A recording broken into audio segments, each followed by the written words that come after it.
ሰላም ጤና ይስጥልኝ ውድ ኑ እናስብ ቤተሰቦቻችን እንደምን ከርማችኋል?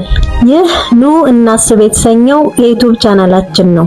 በዚህ ፕሮግራም እናንተን ያስተምራል፣ ያዝናናል፣ ይገነባል እንዲሁም የተለያዩ መጽሐፍ ነክና ጥበባዊ መረጃዎችን ያስጨብጣል ብለን የምናስባቸውን ርዕሰ ጉዳዮች ወደ እናንተ የምናደርስበት ልዩ ፕሮግራም ነው።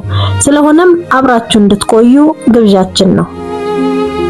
ለዛሬ ወደ እናንተ ለማድረስ የመረጥነው በ2017 ታትሞ ለንባብ የበቃው በውስጡ አጫጭር ወጎችን የያዘው የፍቃዱ አየልኝ ስራ የሆነው ግርባብ ከተሰኘው መጽሐፍ ይሆናል። አብራችሁን ቆዩ።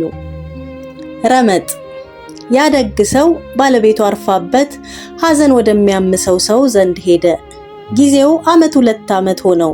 ለምንድነው አንተ እንዲህ መጽናናት ከቶ የራቀ ካለው ያ ሐዘንተኛም ድሮ ልጅ እያለን እንደ ተጋባን ሰሞን ወንዝ ወርደን ልብስ እያጠብን ሳለ አንድ አንኮላ ውሃ በጀርባዬ ለቃብኝ ሮጠች። አባርሬጃት ለምንድነው ስላት እንጃልህ አለችኝ። እንጃልህ ማለቷ ውስጥ ሳቅ ነበረ፣ ሳቋ ውስጥ ደግሞ ብርሃን። አሁን እኔ መሰደብ ቀረብኝ ብዬ ሳለቅስ ሞኝ ሆንኩ ይመስላል አይደል? ሌላም ጊዜ አንድ ሞገደኛ ወንድም ነበራት። ከወንድሟ ጋር ተጣልቼ ሲያያዝ ደረሰችና ሁለታችንንም ገላግላን የሚያምር ስድብ ሰደበችን። እኔ የምለው ወንድሜ የሚያምር ስድብ ታውቂ ይሆን? ለነገሩ እንዴት ታውቃለህ? ብቻ እንደዚህ እንደምታየው የጋቢ ዘርፍ ሐዘን ከናፍቆት ጋር እየታከለ ቢያድበለብለኝ ነው እንባዬ መፍሰሱ። አሁንም ተጠቅልሎ መኖርን መንገድ ያደረኩት። አንድ ጊዜ በመጽሐፍ ስብከት ውስጥ ቅዱስ ሰው ባህሩን በበትሩ ከሁለት ገምሶ ወዳጆቹን አሻገረ ሲባል ሰምቼ ነበር። ይገርምሃል፣ ሁሉም ነገር አቀራረብ አለው። የባለቤቴ ትንግርት ደግሞ አካሏን ገምሳ ልጅ ማፍለቋ ነበር። አሁን አንተ ልብ ባትለው ነው እንጂ ይህ የምታየው አካል ዛፍ ከሆነችው ሴት ተንዠርግጎ በሰለ ብለህ ታውቂ ይሆን? ይኸው የኔ ማለት እንድችል በስል ፍሬ ሰጣኛለች። አሁን እሷን አጥቼ ዛፍ እንደተገነደሰበት ዝም ብል አግባባለውን? ግድ የለም እኔን ለኔ ተወኝ። የንግግሯ ውቅር ጥሩ የሐሳብ ከተማ ነው። በትዝታዬ ውስጥ የምንራጨው ውሃ እስካሁን ይቀዘቅዘኛል። ያን ጊዜ ያጎረሰችኝ ትኩስ ድንች እስካሁን አፌን ይፈጀኛል። አታስብ፣ ግድ የለም ትዝታዬ ወፍራም ነው አለው። ያደግ ሰው ተለይተዋለች ብሎ ይህን ሰው ለማጽናናት ጉልበት አጠረው። ምን ይለዋል? ገና ትኩሰቷ ሁሉ ከሱ አልተለየም። ድሮ ሞትና መረሳት አብሮ ነበር የሚመጡት። ያን ቀን ግን ወደዚህ ሰው ቤት ሞት ብቻውን ነበር የሄደው። ጓዱ መረሳትን ለምን ይሆን ትቶት የሄደው እያለ ራሱን እየጠየቀ ወደ መንደሩ ተመለሰ። ፍቅረ ነዋይ ያደግ ሰው በመንገዱ እየሄደ ሳለ ሽፍታ አገኘ። ያደግ ሰው ሰላም ላንተ ይሁን፣ በዚህ ስፍራ ለምን ብቻህን ትዘዋወራለህ አለው። ያ ሽፍታም እኔ ሽፍታ ነኝ፣ ለዚህም ነው በዚህ ስፍራ የምዘዋወረው። ይልቅ ምን ይዘሃል? ወዲህ በል የያዝኸውን ሁላ አምጣው አለው። ያደግ ሰው ለምን ግን ሰርታ አትበላም? ሰው የደከመበት ገንዘብ ላንተ ምን ያደርግልሃል አለው። ያ ሽፍታ እየሳቀ ስማ ማር በልተህ ታውቃለህ አለው። ያደግ ሰው እንዴታ በደንብ አድርጌ ነው የምበላው አለው። ያ ሽፍታ ሰርተህ ነው ወይስ ከንብ ቀምተህ ነው? በጭስ እያስፈራራህ እንዳትታይ በጭንብል እየተከለልህ ነው ንብ ለፍታ የሰራችውን የምትቀማት አለው። ያደግ ሰው ሁሉም ሰው ለፋሁበት በሚለው ጉዳይ ውስጥ መዝረፍ እንዳለበት አወቀ። ከዚያም ለሽፍታው ብዙ ገንዘብ የለኝም፣ ምናልባት ይቺ 2 ፈራንካ ከበቃችህ እንካ አለው። ያ ሽፍታ ለዛሬው ምሬሃለሁ፣ ከዚህ በኋላ ግን በማያገባህ ጉዳይ አትግባ አለው። ያደግ ሰው እንኳን ማርኸኝ እንጂ በልደና ሰንብት ብሎት ፈጠን እያለ ተራመደ። በመንገዱ ላይ ሳለ እንዲህ እያለ እያሰበ ነበር። አሁን ግን የእውነት እንቁላልን ዶሮ የምትሸጠው ቢሆን ዋጋው ስንት ይሆን ነበር? ሰው ከቅፏ ፈልቅቆ ይወስድባታል እንጂ መቼ ይጠይቃታል? እና ከደምና ከአጥንቴ ያልሰራሁትን ገንዘብ ሽፍታ ወስዶብኝ እንዲህ ከተንገበገብኩ ልጅ ይሆነኛል ያልሁትን ከብቤ ያኖርኩትን ቢያነሱብኝ ቀድሜ ያበርኩኝ እያለ ኑሮን እየታዘበ ሄደ። ወረቀት ያደግ ሰው ወረቀት ወደሚሰራ ግን ማንበብና መጻፍ ወደማይችል ሰው ዘንድ ሄደ። ሰላም ላንተ ይሁን፣ ወረቀት ትሰራለህ? ምን ትጽፍበታለህ? ምንስ ታነባለህ? አለው። ያ ወረቀት ሰሪም አንዳንድ ጊዜ በረት ይኖርሃል ማለት ከብት ይኖርሃል ማለት አይደለም፣ ሀገር አለህ ማለት ሰው አለህ ማለት አይደለም። ይህ የምሰራው ወረቀት ሳይጻፍበት በፊት ምንም የሌለበት የሰሃራ በረሃን ይመስላል። አምላክ ለምን ሰው የማይኖርበትን ስፍራ የሰራ ይመስልሃል? አለው። ያደግ ሰው ፀሐይ በመንደሯ ጨካኝ ንጉስ ናት። ጉልበተኛ ሆና በተዘረጋችበት በረሃ የሚያልፈውን ሰው ህይወት ትዘርፋለች። እንኳን ነገረኛ ሰው ውሃ ለስላሳው ተሰዶ ነው ያመለጣት። እኔ ምልህ ግን የምትሰራው ወረቀት ግለቱ ቀለሙ ያንተ ነው ወይስ እንደ በረሃ መል ከተማን ባሻዋ እንደሚቀብር ያንተ ወረቀት መተው ያረፉበትን ሐሳቦች ቀብሯቸው ነው? ለምንድን ነው ያልጻፍከው? ወረቀት ላይ ያለብህ ዘራፊስ ማን ነው? አለው።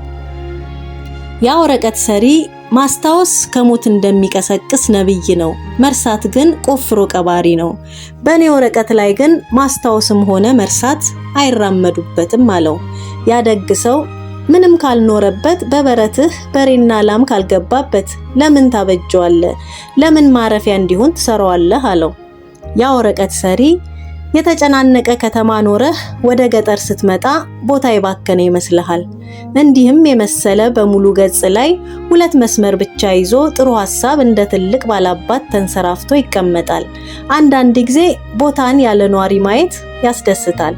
እኔ እንኳን የማልጽፈው ወረቀቱ እንደ ሰማይ ባዶ እንዲሆን አይን አላየሁም ብላ እንድትረጋ ከሸክሟ እንድታርፍ እጄም መመለሻ በሌለው የወረቀት መንገድ ላይ እንዳይሰደድ አውቃለሁ ከማለት አላውቅም ማለት መዳረሻ እንዲሆን አስቤ ነው።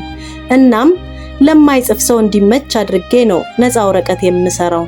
ጣራና ደመና ሲከልላት የነበረች አይን ስፋትን በቅርቧ እንድታገኘው እፎይ ብላ ባዶ ወረቀት ጠቅልላ እንድትይዝ ተፈትሻ ባዶ እንድትሆን አይን ወፏ በራ እንድታልፍበት ብዬ ነበር የምሰራው። አንተ ግን ያለ ርስትህ አላነብም ያለ ሹመት አልሰራም ያልህ እንደሆነ እንካ ጥቅልል ወረቀት ቸክችክበት አለው። ያደግ ሰው ለነገሩ እኛ ስጋ ለብሰን በመሬት ላይ የሄድነው ይበቃል። ሐሳብን በቀለም ጠቅልሎ በወረቀት ላይ ማሰር ምን ይበጃል? ገደብ በሌለበት በምናብ አድማስ ላይ ወደ ላይ ቢዘዋወር ይሻለዋል። እኛም ኑሮ ያሰረብንን ሰንሰለት የምናንኮሻኩሸው አውልቆ ለመጣል በሮ ለመሄድ ነው እያለ እየመረመረ ሳይታሰር ስለመኖር እያሰበ ነበር። እሚታ ያደግ ሰው እድሜያቸው የጠና ባልቴትን እንደምን አደሩ ማማ፣ ጊዜ ይሄዳል ጊዜ ይመጣል፣ ወርዱና ቁመቱ አንድ አይነት ለሆነ ቀን የተለያየ ስም እየሰጠነው ዛሬ ሰኞ ነው ነገ ደግሞ ሌላ ቀን የምንለው ነገር አልገባኝም። እስኪ አለፈ ከተባለውና ይመጣል ብለን ከምንጠብቀው እያጣቀሱ ምክር ይለግሱኝ አላቸው። እማማም አያንተ ተጎንብሶ የሚሄድ ሰው ሁሉ ጥበብ ያለው እየመሰለ እኮ ነው ዳይገባኸው። የማድባት መልኩም እኮ መጎንበስ ነው እና ምርምርህ እንዳይርቅብህ። ለጨዋታችን ግን እኔ እንደምታየኝ እያረፍኩ ነው የሚሄደው። የመሮጥ መጨረሻው ቀስ ማለት ነው። ድሮ በየመንገዱ ሁሉ አየሁ ተገኘሁ ለማለት ክንብንቤን አውልቄ ቆም ነበር። አሁን ግን እንቅልፍ እንደወሰዳት አይን ተሸፍኜ ነው ዝም የምለው። እንግዲህ እንቅልፍ የምንለው ማረፍ በመሸፈን ውስጥ እንጂ በመገለጥ ውስጥ አይደለም። ደሞ ዜናው ብዙ በሆነ ዓለም ስንቱን አይተህ ታልፋለህ። እና እኔም ብዙ ጉድ ያመጣብኝ ወገቤን የሰበረኝ ለመዝመሜ ምክንያት የሆነው አናቴ ላይ የተሸከምኩት እንስራ አልነበረም፣ ራሴ ላይ የተለጠፈው ብዙ የሚሰማው ጆሮ እንጂ። አሁን ይህ ጆሮ ብልህ ሆኖ ነገርን መርጦ ቢቀበል መች እንዲህ እሳት እንደነካው ላስቲክ እጨማተር ነበር አሉት። ያደግ ሰው የማማን የቆዳ ሽብሽብ ፍዝዝ ብሎ እየተመለከተ እውነት ግን ሰው የሚያስረጀው ሰምቶ የሚይዘው ነገር መሆን አለበት። ሙቀት እየነደደበት ምጣድ እንደሚሰማ ሰው ግሎ መቃጠሉ በጆሮ በኩል የሚቆሰቁሱት አቃጣይ ቃላት ሊሆን ይችላል አለ።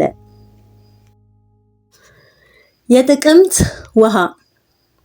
ያደግ ሰው ወደ አንድ ገበሬ ቤት አመራ።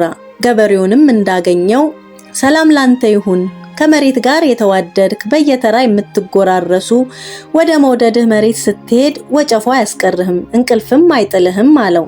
ያ ገበሬም አንተም እኮ በወረቀት እርሻ ላይ ቃል ትበትናለህ፣ እኔ ሆድን አንተ ራስን ትሞላለህ አለው። ያ ደግ ሰው እስኪ ስለ ሙሉ ራስና ስለ ሙሉ ሆድ ልዩነት ትንሽ ንገረኝ አለው። ያ ገበሬ የሞላ ራስ ወደ ላይ ይስባል፣ የሞላ ሆድ ወደ ታች ይጎትታል። ጥጋበኛን ሰው ተመልከተው፣ እህል ሽጦ ጠመንጃ ይገዛል። ዶሮ ጭራጭራ ታወጣለች ካራ እንደሚባለው የጥጋብ መጨረሻው ሞት ነው። ራስ ሲሞላ ግን እርምጃው ወደ ላይ ነው አለው። ያ ደግ ሰው ጥሩ ብለሃል፣ እስኪ አሁንም ወጋችንን ሳንረሳ ወደ ጎንና ወደ ላይ ስለመሄድ አጫውተኝ አለው። ያ ገበሬ ውሃ ወደ ጎን ሲሄድ ስሙ ጎርፍ ነው። ታዲያ ጎርፍ ያገኘውን እየጠራረገ ስለሚሄድ ብዙ ቅያሜ ያለበት። ንጹህ እንኳን ቢሆን ሁሉም ዳርቻ በጠገበበት ሰዓት በመስከረምና በጥቅምት ወቅት ከዓመት ውስጥ ትንሽ ጊዜ ብቻ ነው። እንዲሁ አንተ ከእናትና አባት ስር ፈልቀህ ወደ ዘመድህ፣ ወደ ጎረቤትህ፣ ወደ ዓለም ስትዘምት እስከ የት ሳትደፈርስ ሳትፈልስ በንጽህና ትሄዳለህ። አክስትህ አጎትህን ሳታስከፋ ጎረቤትህን ሳትገፋ ወደ ላይ ግን መንገዱ ቀጥ ያለ ነው። ሌላ ኗሪ ሌላ ኑረት እኔን አስቀይመኸኛል አይልህም። የፈጣሪ ግዛት የሚያጠራ እንጂ የሚያቆሽሽ አይደለም። ውሃ ወደ ላይ ሲሄድ እየተነነ ነው። ሰማይን ነክቶ ሲመለስም ተመልከተው። አፈር ነክቶ የሚያውቅ አይመስልም። አንተም ወደ ሰው ወደ ጎንና ወደ ላይ ወደ ፈጣሪ ስትጓዝ ይኸው ነው መልክህ አለው። ያ ደግ ሰው አንተም ጎርፍ ሆነህ እዚሁ ተቀምጠ ልጆችህን ትልካለህ። እጅን ዘርግቶ እንደመሰብሰብ ልጅ ተብከንክኖ ይመለሳል። ልጆች ምን ይሰራሉ አለው። ያ ገበሬ ሴት ልጄ እረኛ ናት፣ ወንዱ ልጄ ገበሬ ነው አለው። ያ ደግ ሰው ሴት ልጅ እኮ የሰው ማሳ ናት፣ ታጥራ መጠበቅ ያለባትን ጠባቂ አድርገሃታል። እንደዚያ ከሚሆን በጎችህን አርደ ቆዳቸውን ምንጣፍ አድርገው አለው። ያ ገበሬ አሁን እኮ ዘመኑ ተቀይሯል አለው። ያ ደግ ሰው ሊበሏት ያሰቧትን አሞራ ይሏታል ጅግራ። ሰው ስሜቱን አራግፎ በኬሻ አላስረከበህም። ምኑ ነው የተቀየረው? ይልቅ ሞኝ አትሁን። ሴት ልጅ ውበትን ይዛ ነው የምትንቀሳቀሰው። አሞራ ስጋ አይቶ ቢያንዣብብ ባህሪው ነው። ሰው የምታፈራ ዛፍህን አላፊ አግዳሚን እንዲቀነጥሳት ከመንገድ ላይ አትተዋት። እንቁህን በካዝና ስታስቀምጥ ሌባ ሰው በደጅ እንድታሰጣው ይመክርሃል። እንግዲህ አንተም አስበህ የሚያብለጨልጩትን የት እንደምናስቀምጣቸው አውቀናል አለው። ያ ገበሬ ይኸው እንዳልሁት መጻፍ የሚያርሰው ገበሬ አስተዋይ ነው፣ ፈሩንም ወደ ሰማይ ይቀዳል አለው። በመጨረሻም ምክረ ምንጭ። ያ ደግ ሰው አፍልቃ ወደምትሞላ ምንጭ እጁንና ፊቱን ሊታጠብ ሄደ። ምንጭ ሲቀዳትማ ያደፈርሳትን ትወዳለች። ኩልል ብላ የሆዷን እያሳየችው ያ ደግ ሰው የሚታጠብበትን ውሃ ሰጠችው።